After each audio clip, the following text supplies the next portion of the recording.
అహంకారం పనికిరాదు. ఒక్క విషయం చెప్తున్నా మీకు, కోనసీమలో చిరంజీవికి జగన్మోహన్ రెడ్డికి కంపారిజన్ ఉందా తమ్ముళ్ళు?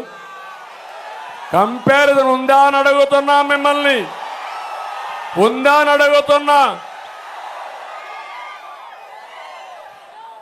చిరంజీవి కొన్ని సంవత్సరాలుగా చిత్రసీమలో రారాజుగా వెలిగినటువంటి వ్యక్తి. వారి యొక్క కళామ తల్లికి చేసిన సేవలు గుర్తుపెట్టుకుని కేంద్ర ప్రభుత్వం కూడా పద్మ విభూషణ్ ఇచ్చారా లేదా అని మిమ్మల్ని అడుగుతున్నా.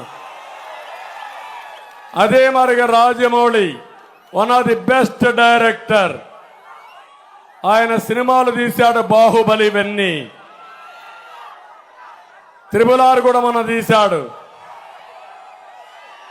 ఆయనకు కూడా పద్మభూషణ్ ఇచ్చారు.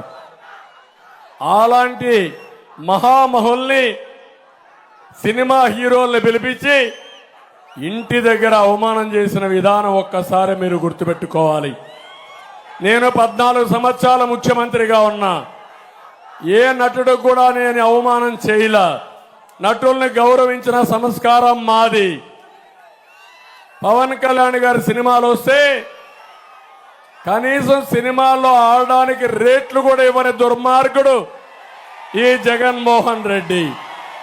అంటే మనమందరం ఆయనకు బానిసలు కాబట్టి ఆయనకు ఊడిగం చేస్తే మన సినిమాకు రేట్ ఇస్తాడు. వీళ్ళ అబ్బా సొత్తు, వీళ్ళ నాయన సొత్తు అనుకున్నాడు.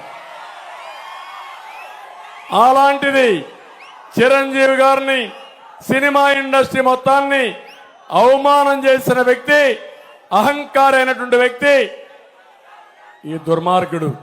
కానీ పవన్ కళ్యాణ్ గారిని నేను అభినందిస్తున్నా, బాలకృష్ణని అభినందిస్తున్నా. నీ సినిమాలను ఏమైనా చేసుకో, ఆడగనకపోతే చూసుకుంటాం, నాకు మెరిట్ ఉంటే ఆడతాయని చెప్పిన వ్యక్తులు పవన్ కళ్యాణ్ గారు అని చెప్పి కూడా నేను మీకు తెలియజేస్తున్నా. ఒక సంస్కారం ఉండాలి, కుసంస్కారం మంచిది కాదు. అందుకే మీరు ఆలోచించుకోవాలి. సంస్కారం లేని వాళ్ళు అదే అంటారు పెద్దవాళ్ళు శుభశతకంలో, సునకాన్ని తీసుకుపోయి సింహాసనం పైన కూర్చొని పెడితే దాని బుద్ధి మారదని. అదే జరిగింది రాష్ట్రంలో.